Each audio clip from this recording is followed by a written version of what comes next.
Everyone ఈ రోజు video వచ్చేసరికి మార్నింగ్ బ్రేక్ఫాస్ట్లోకి ఇడ్లీ అయితే ప్రిపేర్ చేశాను. దాంట్లో కొబ్బరి అండ్ పల్లి చట్నీ అయితే చేశాను. బాగా కుదిరింది. టేస్ట్ ఇంకొంచెం పెంచుదామని చెప్పి తాలింపు కూడా వేసేసాను.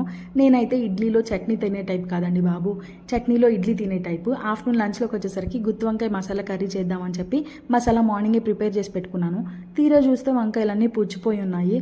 సో మసాలా వేస్ట్ చేయడం ఇష్టం లేక మష్రూమ్స్ ఉన్నాయి కదా అని ఈ మసాలాతో మష్రూమ్స్ అవి ప్రిపేర్ చేద్దామని స్టార్ట్ చేసేసాను. మనం రెగ్యులర్గా మష్రూమ్స్లో టమాటో, ఆనియన్, కాజు వేసి మసాలా పెట్టుకుంటాం కదా. ఈ మసాలాలో అయితే ధనియాలు, యాలకులు, ఇంకా గసగసాలు, ఇంకా చాలా ఐటమ్స్ అయితే యాడ్ చేసి మిక్సీ పెట్టాను. ఇదైతే నేను యూట్యూబ్లో చూసి చేశాను.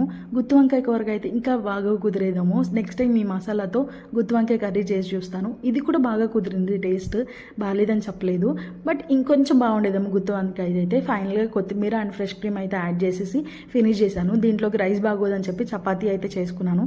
సింపుల్గా మా లంచ్ ఇలా అయిపోయింది. నా వీడియోస్ కనుక నచ్చితే లైక్ చేసి సబ్స్క్రైబ్ చేసుకోండి.